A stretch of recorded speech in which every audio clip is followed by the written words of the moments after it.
엿새 후에 예수께서 베드로와 야고보와 그 형제 요한을 데리시고 따로 높은 산에 올라가셨더니 그들 앞에서 변형되사 그 얼굴이 해같이 빛나며 옷이 빛과 같이 휘어졌더라. 그때에 모세와 엘리야가 예수와 더불어 말하는 것이 그들에게 보이거늘 베드로가 예수께 여쭈어 이르되 주여, 우리가 여기 있는 것이 좋사오니 만일 주께서 원하시면 내가 여기서 초막셋을 짓되 하나는 주님을 위하여, 하나는 모세를 위하여, 하나는 엘리야를 위하여 하리이다. 말할 때 호련히 빛난 구름이 그들을 덮으며 구름 속에서 소리가 나서 이르시되 이는 내 사랑하는 아들이요 내 기뻐하는 자니 너희는 그의 말을 들으라 하시는지라.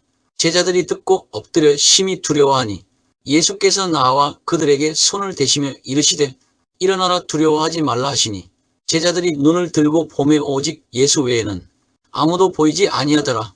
앞에서 살펴본 것처럼 1차 순환 예고 후에 위 구절의 내용인 변화산 사건이 등장합니다.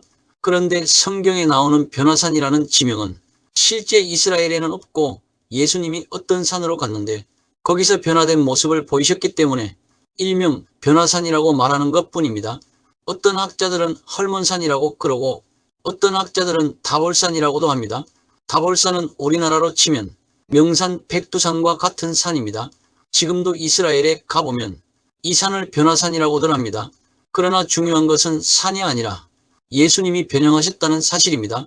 갑자기 예수님의 옷이 찬란하게 하얗게 빛이 나면서, 그러니까 성경에서 하얗다는 것은 빛을 이야기하는데 그 빛 때문에 얼굴에 광채가 난 것입니다. 예수님은 원래 하나님이시기 때문에 창조에서도 살펴보았지만 그분은 원래가 빛 그 자체이십니다. 나는 세상의 빛이라. 예수님께서는 원래 그 광채가 나야 하지만 사람으로 오셨기 때문에 이 빛과 광채를 일부러 가리고 계셨을 뿐입니다. 그런데 이 변화산에서 제자들에게 이것을 완전히 드러내신 것입니다. 그것도 제자들을 다 데려가지도 않고 사랑하는 제자 베드로, 야고보, 요한 3제자만 데리고 올라가십니다. 그런데 놀라운 것은 예수님의 오른편, 왼편에 모세와 엘리야가 나타난 것입니다. 그때 베드로가 왈, 주님, 여기다가 텐트 3개를 짓고 저 푸른 초원 위에 그림 같은 집을 짓고 사요라고 뜬금없는 질문을 합니다. 이건 베드로가 예수님을 모세와 엘리야와 동급으로 보는 어처구니 없는 실수를 범한 것이기도 합니다. 혹 예수님을 다른 성인들과 동급으로 보는 실수를 보일 때가 있지는 않으신지, 중요한 것은 왜 모세와 엘리야가 나타났는가입니다. 빌립이 나다나엘을 예수님께서 데려올 때 모세가 율법에 기록하였고 여러 선지자가 기록한 그 일을 우리가 만났다라고 말했는데, 사실 모세는 율법을 대표하고 엘리야는 선지자를 대표하는 인물입니다. 즉 구약에서 모든 율법과 선지자가 예언한 분이 바로 예수 그리스도 이분에 대한 예언이었습니다. 아브라함의 언약에서처럼 죄와 사망이 득실거리는 이 세상에 하나님 나라가 이루어지게 하는 것은 하나님의 몫이지만 그 하나님 나라, 즉 천국을 이 땅에서 이루기 위해서는 인간이 하나님과 동역하는 것이 요구됩니다. 다시 말해서 하나님의 주도권 아래서 인간이 할 일이 있는데 그것이 바로 율법, 즉 말씀을 지키는 것입니다. 그런데 인간은 그 율법을 다 지키지 못했습니다. 이스라엘이 망한 이유도 여기에 있었잖아요. 한마디로 사람이 해야 할 일을 다 못했기 때문에 하나님 나라가 이 땅에 안 이루어진 것이지 전지전능하신 하나님이 능력이 없어서가 아닙니다. 결국 하나님이 인간 때문에 이 땅에서 할 일만 많아지신 것입니다. 선지자를 보내신 이유도 이런 맥락에서 찾을 수 있습니다. 즉 백성들이 율법을 못 지키니까 선지자를 보내셔서 이제 내가 하겠다는 것을 알리신 것입니다. 사람들이 해야 하지만 사람들이 제 몫을 못하니까 그 일을 하나님의 일로 돌리신 것입니다. 그 하나님의 일 안에 메시아이신 아들 하나님을 보내셔서 십자가를 지게 하신 일까지 포함되어 있다는 것을 선지자들을 통해서 선포하셨습니다. 구약의 백성들은 구약에서 율법도 다 지켜지지 못했고 선지자들의 약속도 다 성취되지 못했습니다. 그래서 때가 참에 말씀이 육신이 되신 그분이 오심으로 말미암아 선지자들의 모든 약속과 율법의 완성이 예수님이 이 땅에 오심으로써 성취된 것입니다. 그래서 예수님의 공생의 자체가 그러한 모든 것들을 이루어 나가시는 일련의 과정입니다. 하물며 가룟 유다가 예수님을 팔아넘기는 것까지도 예레미야가 예언한 내용을 이룬 내용이었습니다. 예수님이 십자가에 달렸을 때 로마 군병들이 예수님의 옷을 가져다가 제비 뽑아 나누어 가지는 것도 이사야가 예언한 것을 이루려 함이었습니다. 한마디로 예수님이 이 땅에 탄생하는 것부터 공생의 전체를 걸쳐서 마지막 십자가에서 운명하시는 순간까지 뼈가 꺾이지 않아야 하는 것까지도 선지자의 예언을 이루려는 것이었습니다. 구약에서 이루지 못한 모든 것을 예수님 한 분을 통해서 전부 다 이룬 것입니다. 그래서 예수께서 운명하시기 전에 다 이루었다라고 말씀하신 것입니다. 구약에서는 모세의 율법에 순종하면 축복이요 불순종하면 심판이었습니다. 그런데 이스라엘 백성들이 불순종함으로써 결국 인류에게 내려질 것은 심판밖에 없었는데, 예수님께서 공생애를 통해서 자신의 생활 패턴으로 100% 율법에 순종하심으로써, 즉 한 사람의 불순종으로 사망, 한 사람의 순종으로 생명인 그 하나님의 생명의 축복이 우리에게 내려지는 것을 기적과 이적을 통해서 다 보여주신 것입니다. 인간들이 이 땅에서 하지 못한 것을 예수님께서 하나님 말씀에 100% 순종하심으로써 그 하나님의 생명의 축복을 기적으로 나타내셨습니다. 예수님은 이러한 것들을 우리에게 다 보여주셨습니다. 내가 율법이나 선지자를 폐하러 온 줄로 생각하지 말라. 폐하러 온 것이 아니요 완전하게 하려 함이라. 진실로 너희에게 이르노니 천지가 없어지기 전에는 율법의 1.1획도 결코 없어지지 아니하고 다 이루리라. 그래서 이 율법을 반드시 지켜야 했습니다.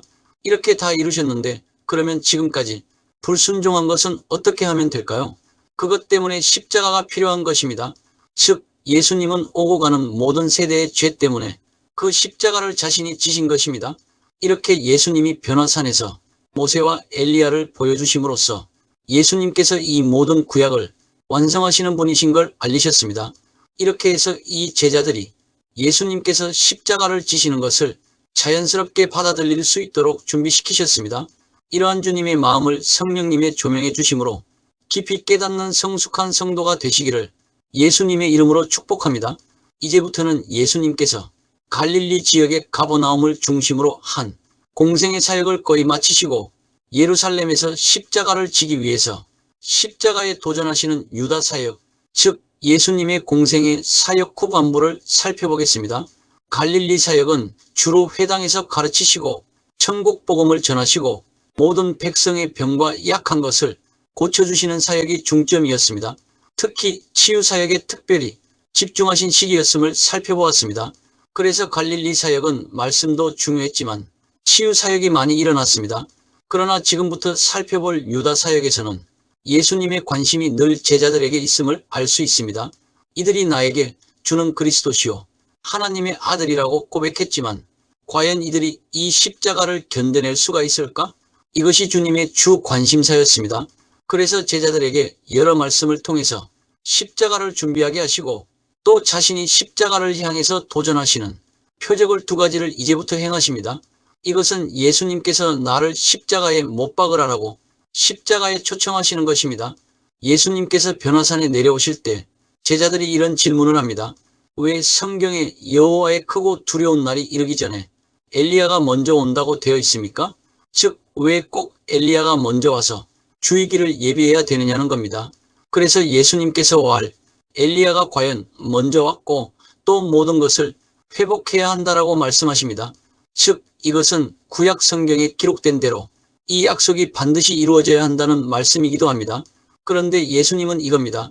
너희들은 엘리야가 먼저 온다는데 관심이 있느냐? 성경에 어찌 인자 즉 나에 대하여 기록하기를 많은 고난을 받고 멸시를 당하리라 하였느냐라는 것입니다.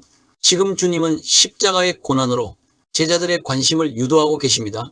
그러면서 엘리야가 왔을 때 기록된 바와 같이 사람들이 함부로 대우하였느니라. 즉 세례 요한을 제대로 대접하지 않고 감옥에 가두고 처형한 것은 바로 나의 길을 예표하는 것을 보여준 것이라는 말입니다. 이렇게 말씀하시고 바로 2차 순환 예고를 하십니다. 인자도 이와 같이 그들에게 고난을 받으리라. 인자가 장차 사람들의 손에 넘겨져 죽임을 당하고 제3일에 살아나리라. 이 말씀은 십자가의 고난을 말씀하신 것이 분명합니다.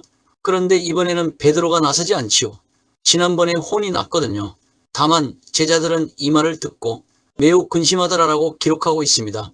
왜냐하면 제자들의 생각에는 분명히 예수님이 살아계신 하나님의 아들이시고 구약에서 약속하신 그 메시아라면 다윗의 왕위를 가지고 오면 엄청난 왕국을 이루어야 할 분이신데 자꾸 죽는다. 그러니까 이해가 안 되는 겁니다. 제자들은 예수님과 최후의 만찬 순간까지도 예수님의 십자가 죽음을 이해하지 못했다는 것을 여기서 알 수가 있습니다. 즉 예수님이 말씀하시면 듣고 흘려버리는 겁니다. 이런 상황에서 예수님께서 이적을 하나 행하시는데요. 유대인들은 예루살렘 성전에 들어갈 때뿐만 아니라 1년에 한 번 성전 세금을 바치게 되어 있습니다. 그런데 이것은 적십자 회비와 마찬가지로 강제성은 없습니다. 왜냐하면 바리새인들이 예수님의 제자들에게 왜 너의 선생은 반세겔을 내지 아니하느냐라고 물어본 것에서 찾을 수가 있습니다. 만약 의무적으로 내야 한다면 이렇게 물을 필요 없이 강제로 거두어야지요. 그러니까 예수님께서 이것을 아시고 시몬아 내 생각은 어떠하냐? 세상 임금들이 누구에게 관세와 국세를 받느냐? 자기 아들에게냐? 타인에게냐? 주님께서 왜 이 말씀을 하셨을까요? 성전은 내 아버지의 기도하는 집이요. 자신의 몸이 성전이신데 그 세금은 누구에게 받아야 맞느냐는 겁니다. 그러니까 베드로가 이르되 타인에게니다.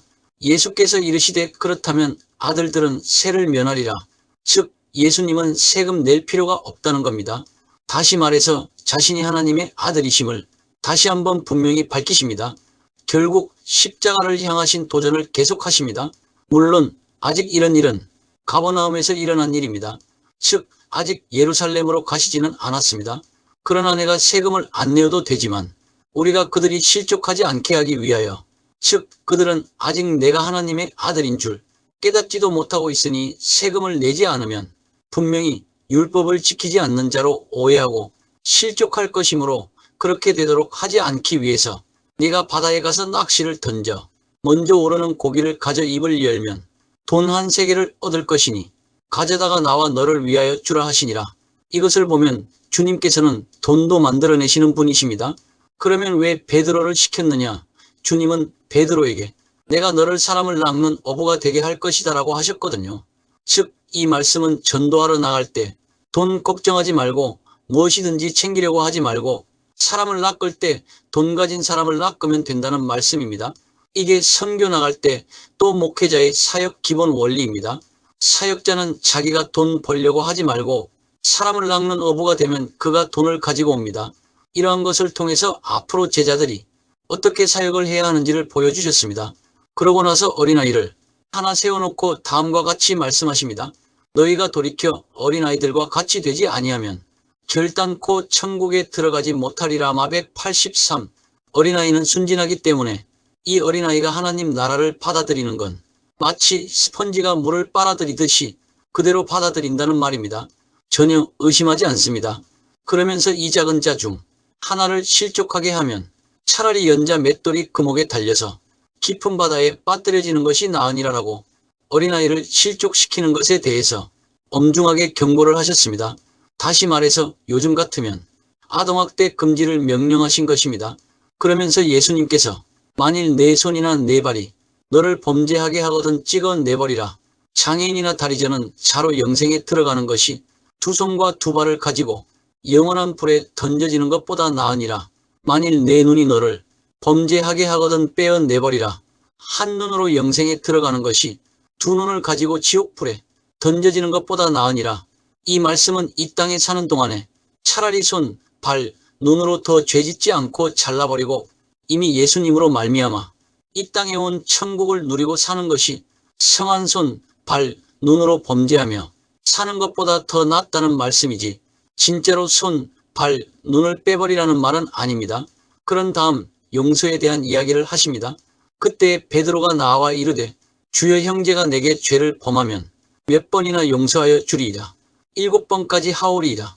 예수께서 이르시되 내게 이르노니 7번뿐 아니라 7번을 70번까지라도 할지니라.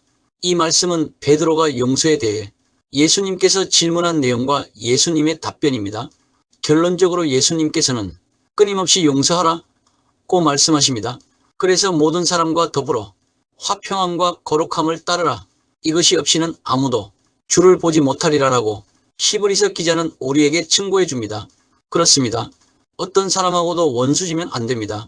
절대로 저 사람만은 저 인간만은 용서 못해. 이런 사람은 그 마음 자체가 지옥입니다. 그 사람 생각만 하면 구렁이 같은 것이 스스로 자기를 확 감아버리는 이런 짓을 하지 말아야 합니다. 상담할 때 자기에게 맞지 않거나 조금만 마음이 상하면 표독스러운 표정을 짓고 서운한 감정으로 가지는 분들이 있습니다. 보통 일반 세상 상담자들은 무조건 부드럽고 좋은 말, 예하는 위로의 말만 해줍니다. 물론 신앙이 아직 연약하고 어떤 충격적인 일이나 사건으로 인하여 큰 상처를 입은 분들에게는 그에 맞는 적절한 위로와 치유로 회복을 도우면서 부드럽고 온유한 권면을 해주는 것이 맞습니다. 그러나 신앙 상담은 성경적인 상담이 원칙이기 때문에 세상 상담처럼 무조건적인 위로가 아니라 말씀으로 치료하는 것이 원칙입니다. 오늘날은 세상의 심리치료 상담이 기독교 상담이라는 탈을 쓰고 신학교와 기존의 교회 신앙공동체 안으로 침투해서 하나님의 말씀을 왜곡시키고 있는 안타까운 실정입니다. 특히 신앙이 장성한 분들은 스스로가 말씀에 기초해서 성령님의 인도하심과 도우심을 받아서 깨달음이 필요할 수도 있기 때문에 무조건 위로의 말만 해주기보다는 책망할 때는 책망하고 훈계할 때는 훈계를 하고 깨닫게 해야 할 때는 깨닫게 해서 권면을 하는 것이 주님의 방법이기도 합니다. 즉 주님은 신앙이 성숙한 자들에게는 징계와 채찍을 동시에 사용하십니다. 주께서 그 사랑하시는 자를 징계하시고 그가 받아들이시는 아들마다 채찍질하심이라. 그런데 그러한 징계와 채찍의 말씀들이 자기 마음에 들지 않는다고 항변을 할 것 같으면 그 사람의 인격을 도대체 어떻게 평가하는 것이 좋겠습니까?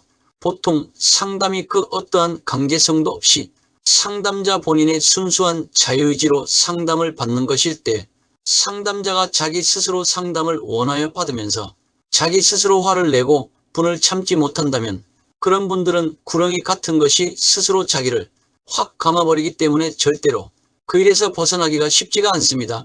그래서 상담에는 순종이라는 약값이 필요합니다. 어떤 분은 상담을 해주시는 분들에게 상담가로서 자질이 있니 없니 하는 분도 있는데 절대로 어떤 사람하고도 원수지지 마시기 바랍니다. 상담을 해준 내용에 대해 혹여나 섭섭함이 생기신다면 이 시간을 통해 그 마음을 주님 앞에 내려놓고 마음을 새롭게 비우시기 바랍니다. 왜냐하면 마음으로 들어가는 것은 생각을 통해서 자신의 입으로 말이 되어 나오게 되거든요. 그리고 그 말은 영의 통로가 됩니다. 보통 자신의 마음속에 잠재된 생각을 통해서 그것이 말이나 글로 표현되게 되고 그러한 말이나 글이 사람들과 원수로 만들어버리기도 하고 적이 되게 하기도 합니다. 그러나 그 말이나 글을 잘 사용하면 엄청난 에너지가 그 말에서 쏟아나기도 합니다. 아무튼 예수님께서는 이렇게 해서 용서의 말씀을 끝으로 서서히 갈릴리 지역 사역을 마치시고 베레아를 지나서 유다 지역으로 사역지를 옮기십니다. 이제부터 예수님의 후기 사역으로 들어갑니다. 후기 사역은 유다 지역과 베레아 지역에 집중되어 있습니다. 사실 예수님의 처음부터 목표는 예루살렘이었습니다. 즉 예루살렘에 가서 십자가를 지시는 것입니다. 그래서 예수님의 후기 사역의 특징은 나에게 십자가를 지우라고 도전하는 것이 그 특징입니다. 여기서부터 이제는 기적은 별로 많지 않고 말씀으로 제자들에게 준비시키는 것이 대부분입니다. 먼저 초막절 논쟁 사건이 등장합니다. 이에 대해서는 다음 시간에 계속하겠습니다. 많은 관심과 구독과 좋아요, 알림 설정은 영상 제작에 큰 힘이 됩니다. 감사합니다.